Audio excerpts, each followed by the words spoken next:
தேவன் இந்த பூமிக்கு எதுக்கு வந்தார்? பிள்ளைகளாகும்படி அதிகாரத்தை கொடுப்பதற்கு வந்தார். எதற்காக பிள்ளைகளை ஆகும்படி அதிகாரம் கொடுக்க வந்தார்? பிள்ளைகளை உருவாக்குவதற்கு வந்தார். எதற்காக பிள்ளைகளை தர வேண்டும் என்று விரும்பினார்? இந்த பூமியை ஆளுகை செய்வதற்காக.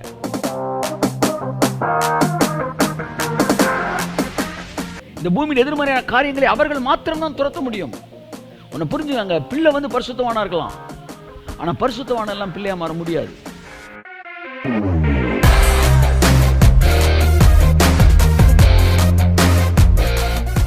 இந்த உலகத்தை மாத்துறது பரிசுத்தவான்களா முடியும்னா, பழைய ஏற்பாட்டில் நூற்றுக்கணக்கான பரிசுத்தவான் இருந்தா சார், உங்க எல்லாரையும் விட பயங்கரமானவங்க. அவங்களால முடியலையே.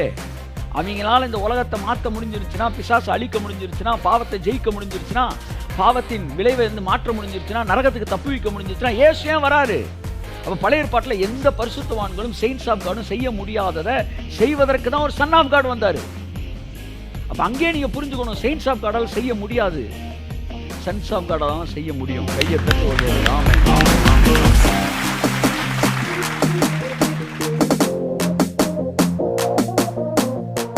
ஒன்று புரிந்துகொள் சபையே, நீ புனிதர்களை உருவாக்குவது வீணானது, புத்திரர்களை உருவாக்கு. புத்திரத்துவம் வரும்போது புனிதத்துவம் தானாய் வளரும். ஆனால் புனிதத்துவம் வரும்போது புத்திரத்துவம் வராது.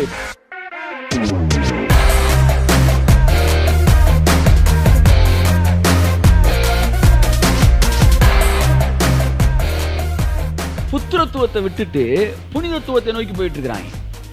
ஏன்னா அவன் என்ன நினைக்கிறான்னா, புனிதத்துவம் தான் புத்திரத்துவத்தை விட மேலானது அப்படின்னு நினைக்கிறான். அதான் பவர்ஃபுல்லானது அப்படின்னு நினைக்கிறான். ஆவியானவர் சொன்னாரு, 1000 புனிதர்கள் வந்தாலும் ஒரு புத்திரனுக்கு சமமாகாதரா. கையை தட்டுங்க ஒரு காமை.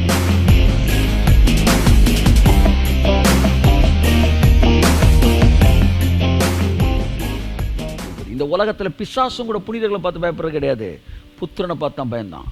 எங்கே பிசாசு தோற்கடிக்கப்பட்டான்? புனிதர்களால் அல்ல, புத்திரனாய். கையை தட்டி கத்தரன்னு சொல்லுமாமே.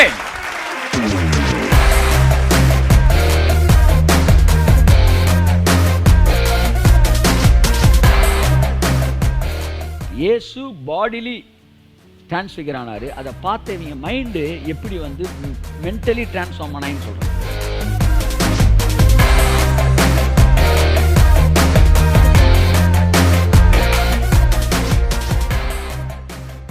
ஒரு புத்திரன் நிக்கிறான், 2 புனிதன் பேசிக்கிட்டு இருக்காங்க.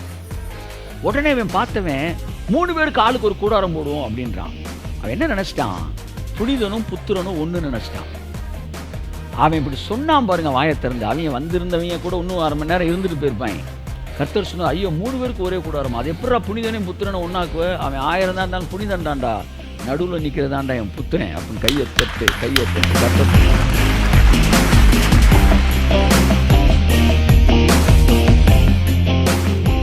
பவுல் சொன்ன இயேசு நாமத்தை சொல்லி வெளியே போ அப்படின்னு ஒண்ணு டக்குன்னு எந்திரி சொல்லுது, எனக்கு பவுல தெரியும். சரியா? நீ சொன்னிய இயேசு, அவரையும் தெரியும், இயேசுவை தெரியும், அவருடைய பிள்ளையாகிய பவுலையும் தெரியும். இயேசு சிலுவையின் தலையை நசுக்கினாரு, அதை மீறி நான் நின்றுகிட்டு இருக்கிறேன்னா அந்த உரிமையை கேட்கிறேன், என் பிள்ளை வந்திருக்காங்க, 2 பேரையும் தெரியும். ஆமா, நீ யார்றான்றான்.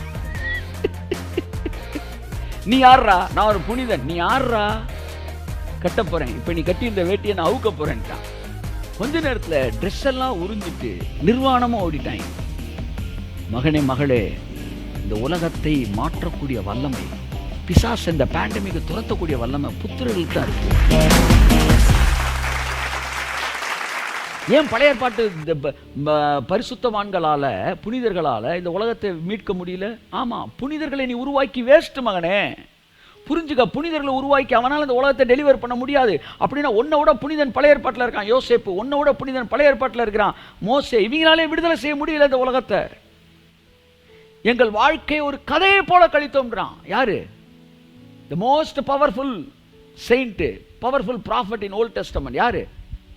மோசே சொல்றான், கடைசியா முடிக்கிற நேரத்தில் என்னப்பா ஆச்சு, என் வாழ்க்கையெல்லாம் ஒரு வேஸ்டாவே போச்சு சார்ன்றான். யாரா நீ? செங்கடலை பிளந்தேன் சார். யாரா நீ? மானத்துல இருந்து மண்ணாவை கொடுத்தேன் சார். யாரா நீ? கல்லுல இருந்து தண்ணியை கொடுத்தேன் சார். என்னடா சொல்ற? எல்லாம் வேஸ்ட் சார். என்னடா சொல்ற? அவனே தன் வாழ்க்கையை ஒரு கதையை போல கழித்து போட்டோம் என்று சொல்வான் என்றால், அவ்வளவு பவரை செஞ்சுட்டு ஒரு 6.5 லட்சம் பேரை கூட்டு வந்தவன் கடைசியில் பார்த்தா 2 பேர் நின்றுக்கிட்டு இருக்கிறாங்க சார். 2 பேர். 6.5 லட்சம் எங்க இருக்கு, 2 பேர் எங்க இருக்கிறாங்க பாருங்க. முடியாது. பழைய ஏற்பாட்டிலே எந்த புனிதனும் செய்ய முடியாததை ஒரே ஒரு புத்திரன் செய்து முடித்தான். கரங்களை தட்டி கர்த்தர் என்று சொல்லுவோம். தேவகுமாரனாய் சிலுவையிலே செய்து முடித்தார். ஒன்று புரிந்து கொள் சபையே, நீ புனிதர்களை உருவாக்குவது வீணானது. புத்திரர்களை உருவாக்கு. புத்திரத்துவம் வரும்போது புனிதத்துவம் தானாய் வளரும். ஆனால் புனிதத்துவம் வரும்போது புத்திரத்துவம் வராது. தெரிஞ்சுக்க. 1000 நல்ல பிள்ளையார், நான் உனக்கு புரியுற மாதிரி சொல்லேன், புனிதனான பிள்ளையார முடியுமா? உனக்கு ஒரு பிள்ளை இருக்கு, நான் வந்து உன்ட்ட ஒரு 500 கோடி ரூபா சொத்து இருக்குப்பா, எது பவர்ஃபுல்லாக நீங்கள் சொல்லு. வந்து நீங்கள் வந்து புனிதரா புத்திரனா எது பவர்ஃபுல்லானது எனக்கு பதில் சொல்லு. உங்கள்கிட்ட ஒரு 500 கோடி ரூபா சொத்து இருக்குது. இந்த சொத்தை வந்து நீங்கள் எழுதி வைக்கணும். பார்த்தீங்கன்னா ஒரு 100 பேர் புனிதர்கள் வந்து நிற்கிறாங்க உங்கள் முன்னாடி ஒழுக்கமாக. நல்லா தெரியுது அவங்க புனிதர்கள், நல்ல பிரெயினி ஃபெலோஸ். அவங்க அப்ளிகேஷன் கொடுக்குறாங்க, இந்த சொத்தை எங்களுக்கு கொடுங்கன்னு. இந்த பக்கம் உங்கள் பிள்ளை நிற்கிறான், ஒரே ஒரு ஆள். இங்கிட்டு 100 பேர் புனிதர்கள், ஒரு பக்கம் புத்திரன். இவர் 2 பேரில் இந்த சொத்துக்கு நல்லா கவனிங்க, யாருக்கு அதிகாரம் அதிகம் இருக்கு? புனிதர்களுக்கு அல்ல, புத்திரனுக்கு. நீங்கள் 2 பேரை பார்க்கும்போது யார் கையில் சொத்தை கொடுக்குன்னு நினைப்பீங்க? புனிதன் கையில், புத்திரன் கையிலையா? புத்திரன் கையில். அப்படிதான் பரலோகம்.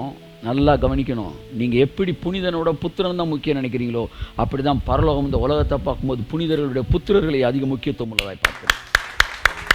இன் காட்ஸ் சைட் தேவன் புத்திரர்களுக்கு தான் முக்கியத்துவம் கொடுக்கிறது.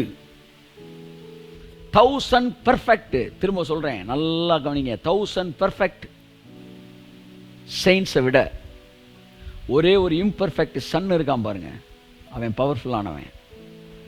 1000 பூரணமான பரிபூரணமான புனிதர்களை விட ஒரே ஒரு பரிபூரணமாகாத புத்திரன் இருக்கான் பாருங்க, அவன் 1000 வல்லமை இல்லை. ஏன்னா சீடு சார். நீங்கள் ஸ்கூல் ஃபீஸ் கட்ட போறீங்க உங்கள் பிள்ளைக்கு, அவன் வந்து உங்கள்கிட்ட வந்து மொத்தமே 1 லட்ச ரூபா தான் இருக்கு, அந்த 1 லட்ச ரூபாய் கட்டணும். பிள்ளை வந்து ஒரு 20வது ரேங்க் எடுக்கிறான், ஒரு ஆவரேஜ் ஸ்டூடெண்ட்டு. போகிற இடத்துல ஃபஸ்ட் ரேங்க் எடுக்கிற ஒருத்தன் வந்துட்டான். பார்த்து உங்களை பார்த்து, ஐயா நான் ஃபஸ்ட் ரேங்கு, ஆனால் எனக்கு ஃபீஸ் கட்ட காசு இல்லை, அதனால் உங்கள் பிள்ளை 20வது ரேங்க் தானே, எனக்கு கட்டுங்கன்னா யார் கட்டிட்டு வருவீங்க சொல்லுங்கள்? கழுவுன்னு கழுவி கவுத்துற ஆட்களை கேட்குறேன், யார் கொடுப்பீங்க? ஃபஸ்ட் ரேங்க் எடுக்கிறான்னு நான் கொடுத்துருவீங்களா? அல்லது என் பிள்ளை 20வது ரேங்க் கட்டாலும் என் பிள்ளை தான் நான் கட்ட முடியும், எக்ஸ்ட்ரா இருந்தால் உனக்கு கட்டுறேன், ஆனால் இப்போ இவெல்லாம் இருக்கிறேன், என் பிள்ளை தான் கட்டுறேன், எதுக்கு முக்கியத்துவம் கொடுப்பீங்க? அப்படித்தான் பரலோகம் தன்னோட புத்திரர்கள் முக்கியத்துவம் கொடுக்குது. இந்த உலகத்தில் பிசாசும் கூட புனிதர்களை பார்த்து பயப்படுறது கிடையாது, புத்திரனை பார்த்து தான் பயந்தான். எங்கே பிசாசு வந்து தோற்கடிக்கப்பட்டான்? புனிதர்களால் அல்ல, புத்திரனாய். கையை தட்டி கர்த்தரை சொல்லுமாமே. பிசாசுகளும் அவனுடைய ராஜ்யங்களும் புனிதர்களால் கீழ்ப்படுத்தப்படவில்லை, புத்திரனால் கீழ்ப்படுத்தப்பட்டது என்பதை மறந்து போகக்கூடாது நீங்கள். ஆகவே சபையானது இன்னைக்கு புத்திரத்துவத்தை உருவாக்கும்படி உருவாக்காமல் இருக்கிறதுனால இந்த உலகம் இப்படி பாழா போயிட்டு இருக்கு. எங்கேயோ போய் தேடிட்டு இருக்கு, எங்கேயோ ஏதோ டைரக்ஷன்ல போயிட்டு இருக்கு. பாதை ஒன்று ஆன போதும் திசைகள் வேறம்மான்றான், அவ்வளவுதான். நீயும் நானும் வந்து ஒரே பாதையில் போகிறோம், ஆனால் திசை வேற. சார் நான் திண்டுக்கல்லாம் வந்துக்கிட்டு இருக்கேன் அப்படின்ற ஒருத்தன், நானும் திண்டுக்கல் தான் வந்திருக்கேன், சபாஸ், அப்போ நம்ம 2 பேரும் ஒரே இடத்துக்கு தான் வந்துக்கிட்டு இருக்கோம். இல்லை, அவன் திண்டுக்கல்லேருந்து மெட்ராஸ் போயிட்டு இருக்கான், இவன் திண்டுக்கல்லேருந்து மதுரைக்கு வந்துக்கிட்டு இருக்கான். ஸோ கிறிஸ்தவத்தில் 2 குரூப்பும் ஒரே ஏரியாவில் இருக்குது, ஒன்று வேற திசையில் போயிட்டு இருக்கு. புனிதர்கள் அதனால தான் அழுதுகிட்டே இருக்கிறான், ஒன்றும் மாற்றம் பண்ண முடியல.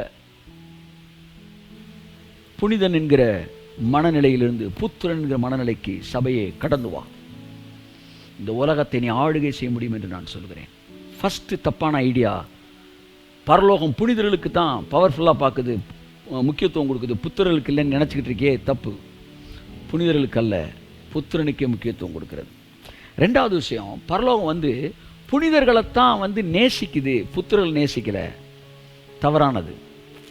புத்திரனை தான் நேசிக்குது. நல்லா கவனிங்க. மத்திய 17ஆம் அதிகாரத்தில் டிரான்ஸ்ஃபிகரேஷன், மவுண்ட் ஆஃப் டிரான்ஸ்ஃபிகரேஷன் இருக்குல்ல, அதாவது என்னது, மறுரூப மலையில் இயேசு போகிறாரு, கூட யார் யார் போகிறா? பேதுரு, யாக்கோபு, யோவான். இங்கே இப்போ இயேசு மறுரூபமாகிறதுக்கு இவங்க 3 பேர் எதுக்கு போகணும்? என் கேள்வி அதுதான். நான் போய் கோர்ட்டு வந்து ட்ரையல் பார்க்க போகிறேன், ஓகே, நான் கோர்ட்டை ட்ரையல் பார்க்க போகிறதுக்கு கண்ணாடி போதும், எது கூட 4 பேரை கூப்பிட்டு போகிறேன்?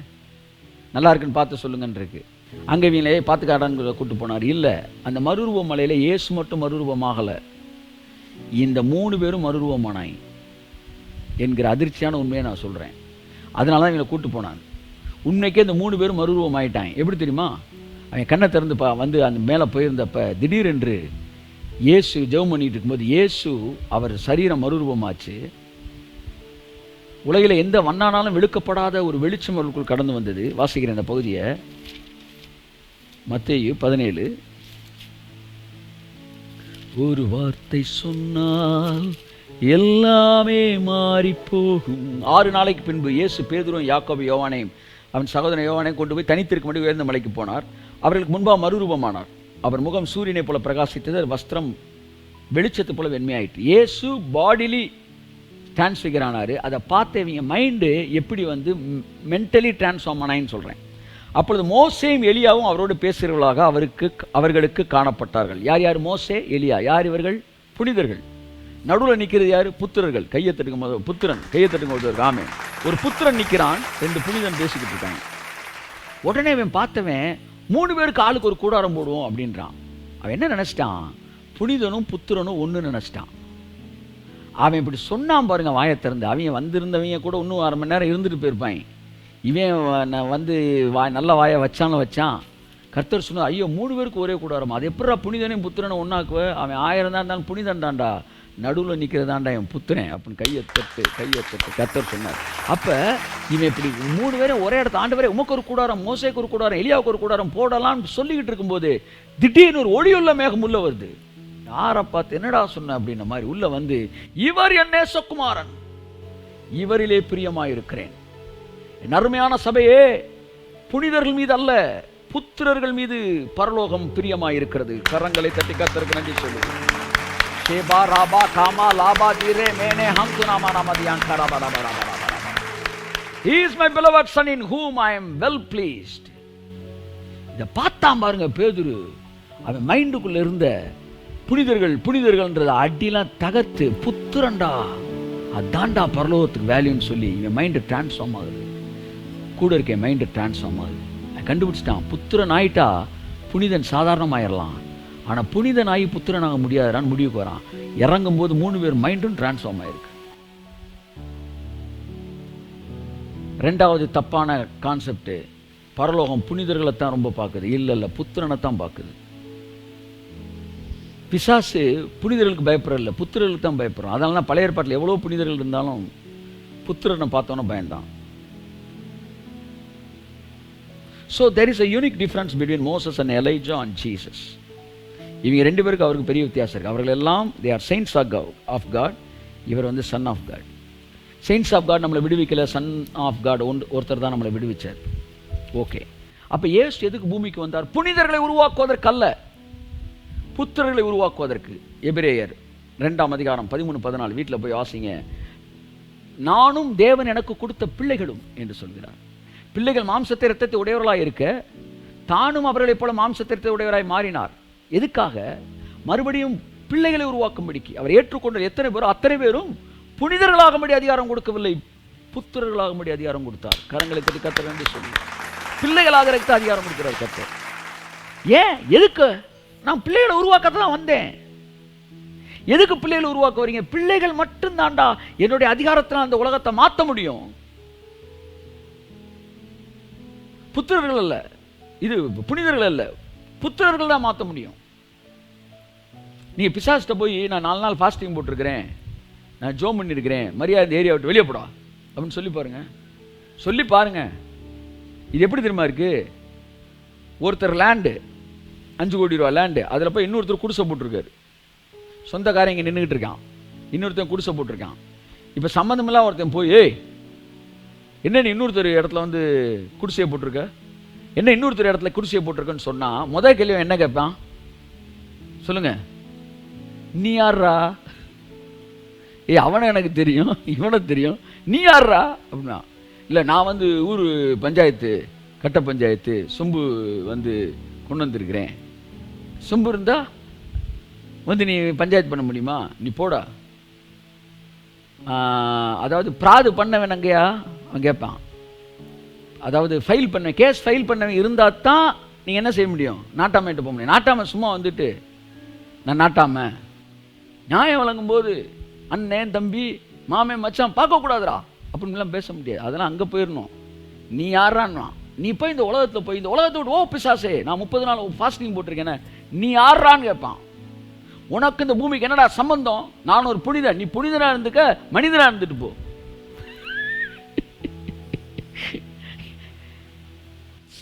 ஒழுங்கா ஒதுங்க, லெஃப்ட்ல போல ரைட்ல போய் நேரில் வச்சுக்கிறாதுன்றான். அவன்கிட்ட போய் புனிதன்லாம் பேச முடியாது. ஏன்னா அவனுக்கு தெரியும் இந்த பூமியில யாருக்கு ரைட்ஸ் இருக்கு. கையை தட்டு. புனிதர்கள் இருக்கலாம், ஆனால் பூமியில ரைட்ஸ் புத்திரர்களுக்கு தான் இருக்கிறது. ஆகவே நீ போய் நிற்கும் போது பிசாசிட்ட புனிதனா நிற்க கூட, புத்திரனா நிற்கணும். நான் தேவனுடைய பிள்ளை வந்திருக்கேன்டா. ஆமென். ரேபாலாபா சந்துனமான மதியங்கரபலபோ. பவுல் வந்து என்ன செஞ்சான்? நிறைய பிசாசுகளை துரத்தினான். பிசாசுலாம் ஓடுது. ஐயோ யாரு? நான் தேவனுடைய புத்திரன், தேவனுடைய பிள்ளை வந்திருக்கிறேன். எதுக்கு துரத்துற? இந்த பூமி எங்க பூமி, வெளியே போடா. இந்த மனிதர்களுக்காக எங்க அப்பா ரத்தம் செஞ்சிருக்காரு, வெளியே போ வெளியே போன்னு துரத்தினா ஓடுது. இது ஒரு 7 பேர் இப்படியே பார்த்துக்கிட்டே இருந்தாங்க சைடில் இருந்து. அவங்க ஒரு மந்திரவாதிகள். அவங்க என்ன செய்கிறாங்க, அவங்க நம்மளும் வந்து இந்த பிசாசை துரத்திடுவோன்னு சொல்லிட்டு நல்லா காலையில் எந்திரிச்சு நல்லா பச்சை தண்ணியில் குழு குழுன்னு குளிச்சுட்டு உடம்பை சுத்தமாக்கிட்டு மனசையும் அப்பா இந்த ஏன்னா அவன் வந்து அவனுக்கு தெரியும் பிசாசை விரட்ட போகும்போது சுத்தபத்தமாக போகணுன்னு புறஜாதிக்கு தெரியும். எல்லாத்தையும் பண்ணிவிட்டு அந்த பிசாசிட்ட போகிறான். அவன் ஆடிக்கிட்டு இருக்கான். அவன் காக்கான்னு ஆடினோடனே இவன் போய் வந்து பவுல் சொல்லுகிற அதே இயேசுவின் நாமத்தில் நானும் சொல்லுகிறேன், இவனை விட்டு புறப்பட்டு போ அப்படின்றான். அவன் பவுல் சொன்னதுன்னு சொன்னான். அது உண்மைதானே? உண்மைதான். இயேசுவின் நாமத்தில் சொன்னான்ல, லோ இயேசுவின் நாமத்தில்னு சொன்னான். ஏன் நாமத்தில் போனா சொன்னான்? இயேசுவின் நாமத்தில் போனான்ல, அது போக மாட்டேன்ட்டு. இயேசுவின் நாமத்தை சொல்லியும் போல சார், ஏன் போக மாட்டேன்றேன்னா அது சொல்லுது, உன்னை கட்டுறேன் இயேசுவின் நாமத்தில். முதல் நீ வேட்டியை ஒழுங்காக கட்டு, வேட்டியை கழட்டி விட்டுற போறேன்ட்டு. இவன் என்ன சொல்கிறான்? இல்லை இல்லை உன்னை கட்டுறேன், இல்லாட்டி போய் கரண்ட் பில்லை கட்டு, என்கிட்ட வந்து கட்டுக்கிட்டுன்னா இப்போ விழுந்துடும் கொட்டுன்ட்டு. பவுல் சொன்ன இயேசுவின் நாமத்தில் சொல்லி வெளியே போ அப்படின்ன உடனே அது டக்குன்னு எந்திரி சொல்லுது, எனக்கு பவுலை தெரியும். சரியா? நீ சொன்னிய இயேசு அவரையும் தெரியும், இயேசுவை தெரியும், அவருடைய பிள்ளையாகிய பவுலையும் தெரியும். இயேசு சிலுவையின் தலையை நசுக்கினாரு, அதை மீறி நான் நின்றுக்கிட்டு இருக்கிறேன்னா அந்த உரிமையை கேட்குறேன், என் பிள்ளை வந்திருக்காங்க. 2 பேரையும் தெரியும். ஆமா நீ யார்றான்றான். நீ யார்ரா? நான் ஒரு புனிதன். நீ யார்ரா? கட்ட போறேன், இப்போ நீ கட்டி இந்த வேட்டியை நான் அவுக்க போறேன்ட்டான். கொஞ்ச நேரத்தில் ட்ரெஸ் எல்லாம் உறிஞ்சிட்டு நிர்வாணமாக ஓடிட்டாங்க. மகனே மகளே, இந்த உலகத்தை மாற்றக்கூடிய வல்லமை, பிசாசு இந்த பேண்டமிக்கை துரத்தக்கூடிய வல்லமை புத்திரர்களுக்கு தான் இருக்கு. நீ வந்து மறுபடியும் நான் தேவனுடைய புத்திரன், தேவனுடைய புத்திரன், தேவனுடைய பிள்ளை, எனக்கு உரிமை இருக்கு, எனக்கு உரிமை இருக்கு என்பதை நீ புரிந்து கொள்வாயானால், என் அருமையான மகனே மகளே, இந்த பூமியோட ரூபத்தை நீ மாற்ற முடியும். இதை பற்றி இன்னைக்கு ஒரு நாளில் பேசி முடிக்க முடியாது, ஏற்கனவே ரொம்ப லேட் ஆயிடுச்சு. அதனால் இதை பற்றி ஒரு 7 நாள் நான் பேச விரும்புகிறேன். 7 நாள் டெய்லி காலையில் மார்னிங் டிவோஷனில் 5 நிமிஷம் நான் பேசுகிறேன். இது எங்கே பார்க்கலாம்னா என்னுடைய சேனல்லே பார்க்கலாம். எங்கள் சேனல் டெய்லி மார்னிங் டிவோஷன் இருக்குது, அதில் பல செய்திகளை போட்டுக்கிட்டு இருக்கிறோம்.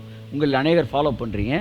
இந்த வாரம் ஃபுல்லாக புத்திரத்துவத்தை பேசுகிறேன், பிசாசுகளுக்கும் புத்திரத்துவத்துக்கு உறவு பேசுகிறேன், உலகத்தை மாற்றக்கூடிய வல்லமையை பேசுகிறேன், வந்து பல புத்திரத்துவத்தில் எப்படி நம்ம எல்லாத்தையும் வந்து 5 நிமிஷம் பேசுகிறேன்.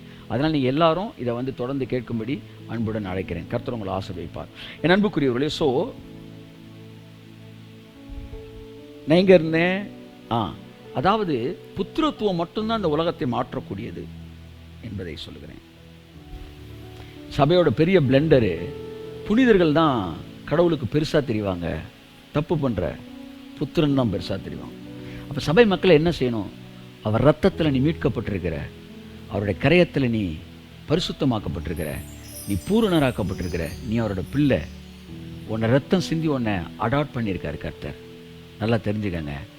பைபிள் சொல்லுது, நீங்கள் வந்து அதாவது அவரை ஏற்றுக்கொண்டவர்கள் எத்தனை பேரோ அத்தனை பேரும் பிள்ளைகளாக முடியுமா? நீங்கள் ஏற்கனவே ஏற்றுக்கிட்டீங்க, அவர் உங்களை பிள்ளையாக ஏற்றுக்கிட்டாரு. ஆனால் நீங்கள் அப்பாவை ஏற்றுக்கணும்ல. ஒரு கையெழுத்து போட்டாச்சு, இன்னொரு கையெழுத்து போடணும்ல, அதுக்கு தான் வெயிட் பண்ணிட்டு இருக்காரு. நீங்கள் என்ன செஞ்சிட்டீங்க? அவரை நான் அப்பாவை ஏற்றுக்கிறேன்னு சொல்லி கையெழுத்து போட்டு பிள்ளை ஆகிட்டீங்க. பிள்ளைகளாகும்படி அதிகாரம் கொடுத்தார். பிள்ளை அதிகாரம். எல்லாம் சொல்லுங்கள், திரும்ப சொல்லுங்கள். பிள்ளை அதிகாரம். அப்போ அதிகாரம் எங்கே ஒளிஞ்சிருக்கு? புனிதத்துவத்தில் இருக்கா, புத்திரத்துவத்தில் இருக்கா? பிள்ளை அதிகாரம். அதிகாரம் எங்கே இருக்குது? பிள்ளையில் இருக்குது. அப்போ பிள்ளை பிள்ளை பிள்ளை பிள்ளை சொல்லுங்கள். பிள்ளை பிள்ளை பிள்ளை பிள்ளைன்னு சொல்ல சொல்ல அதிகாரம் அதிகாரம் அதிகாரம் அதிகாரம் கூட்டிகிட்டு கையை திருவதும். ஆமென். Price God. என் அருமையான மகனே மகளே, ஸோ சபையானது இன்றைக்கு புத்திரத்துவத்தை குறித்து பேசட்டும். புனிதத்துவத்தை அல்ல, புத்திரத்துவத்தை பேசட்டும். எல்லா உலக மதமும் புனிதத்துவத்தை பேசிட்டு இருக்கு. இயேசு மட்டும்தான் புத்திரத்துவத்தை பேசினார். சபை ட்ராக் மாறுது. தேவையில்லாததுக்கு முக்கியத்துவம் கொடுக்குது, தேவையானதை மறக்குது. அதனால தான் உலகத்தை மாற்ற முடியல. பிசாசு பயப்படவே மாட்டேன்றான். நீ 40 நாள் போட்டு வா, 4 நாள் போட்டு வா, நீ என்னை துரத்த முடியாது. ஒருவேளை ஒரு சில மாற்றங்களை பழைய ஏற்பாட்டில் நிறையா செஞ்சாங்க. அதாவது அங்கங்கே இருக்க சூழ்நிலையை தான் மாற்றினாங்க. சூழ்நிலைக்கு பின்னாடி இருக்க பிசாசை துரத்தவே இல்லை. அதனால் சூழ்நிலை திரும்ப திரும்ப திரும்ப பிரச்சனை வரும், திரும்ப திரும்ப மாற்றுவாங்க. திரும்ப திரும்ப வியாதி வரும், திரும்ப திரும்ப ஆயின்மெண்ட் போடுவாங்க. அடுத்து வேறு எது வரும். இப்படியே தான் அவன் வந்து சூழ்நிலையை மேக்கப் தான் பண்ண முடியும் புனிதர்கள். அதனால தான் பழைய ஏற்பாட்டில் பிசாசுன்ற வார்த்தை எங்கேயுமே வரலை. அவன் ஒளிஞ்சிக்கிட்டான். 1-2 இடத்துல வருது. யோபு அங்கங்கே வருது. அதுக்கப்புறம் இது சகரியா அந்த மாதிரி வருது. மற்றபடி அவ்வளோ 1000 பக்கத்தில் பிசாசை பற்றி ஒன்றுமே நிறையா கிடையாது.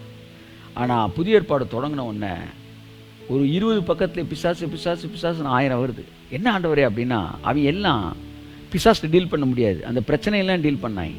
ஏன்னா பிசாசில் டீல் பண்ணால் புத்திரனாக தான் இருக்கணும். அப்போ பிசாசு என்ன செய்வான், ஒரு இடத்துல கை வச்சோன்னே இன்னொரு இடத்துக்கு போய்க்குவான், அங்கே கை வச்சோன்னே இங்கிட்டு வருவான். இப்படியே பூமிக்குள்ளேயே தான் சுற்றிக்கிட்டு இருந்தான். ஆனால் புத்திர வந்த பிறகு தான் பிரச்சனையை டீல் பண்ணாமல் பிசாசை டீல் பண்ணார். கரங்களை தட்டி கர்த்தர் நன்றி சொல்லுவோம். ஆமென் ஆமென். பிரச்சனையை டீல் பண்ணார். பிரச்சனைக்கான காரணரை டீல் பண்ணி அவனை துரத்தினார். எங்களை துரத்தாதீங்க, துரத்தாங்க, அப்பாலே போன்ட்டார். ஒருத்தனை கூட்டு வரான். அவனுக்கு பேர் சந்திர ரோகி. என்ன ரோகி? ஆமாம், சந்திர ரோகி. அப்படின்னா என்னென்னா மூன் ஸ்ட்ரக்குன்றான். அந்த பௌர்ணமி வந்தோன்னா ஒரு மாதிரி மென்டல் ஆயிடும். ஒரு சிலர் அப்படி இருப்பாங்க, வந்து பௌர்ணமி வந்துச்சுன்னா அவர் இதாகிடுவார் சார் அப்படின்னு. அப்போ எல்லாம் என்ன நம்பினா, ஏன்னா இந்த பௌர்ணமி எஃபெக்டில் தான் இப்படி ஆயிடுறான். ஏசுநாட்டை வந்து இன்ட்ரடக்ஷன் கொடுக்குறாங்க. சார் இந்த மூன் ஸ்டெக் சார், உனக்கு சந்திரனால தான் இந்த பிரச்சனைன்னு டேக்ஸ் எழுதுறாரு. தேவன் உடனே சந்திரனை கடிந்து கொள்ளலையாம். ஹல்லேலூயா. தேவன் வைரஸை கடிந்து கொள்ள மாட்டார். தேவன் வியாதியில் இருக்கிற அந்த லங்ஸ் இந்த விஷயத்தை கடிந்து கொள்றது இல்லை. தேவன் வந்து சந்திரனை கடிந்து கொள்ளலையாம், அந்த ஆவியை கடிந்து கொண்டார். புனிதர்கள் பிரச்சனைகளை தான் சரி செய்ய முடியும். ஆனால் புத்திரன் ஒருவன் தான் பிரச்சனைக்கான காரணரை துரத்த முடியும். இந்த பூமியில் எந்த மாற்றத்தையும் புனிதன் ஏற்படுத்த முடியாது. ஆனால் புத்திரர்களால் நிரந்தர மாற்றத்தை ஏற்படுத்த முடியும். இந்த கடைசி நாட்களிலே புத்திரர்களை தேவன் உருவாக்கிட்டு இருக்கிறாரு. என் மகனே மகளே, எந்த சபைக்கு போகிற ஆளாக இருக்கலாம், உன்னை புரிஞ்சுக்கவும். சபை புத்திரத்துவத்தை பற்றி சொல்லித்தருதா?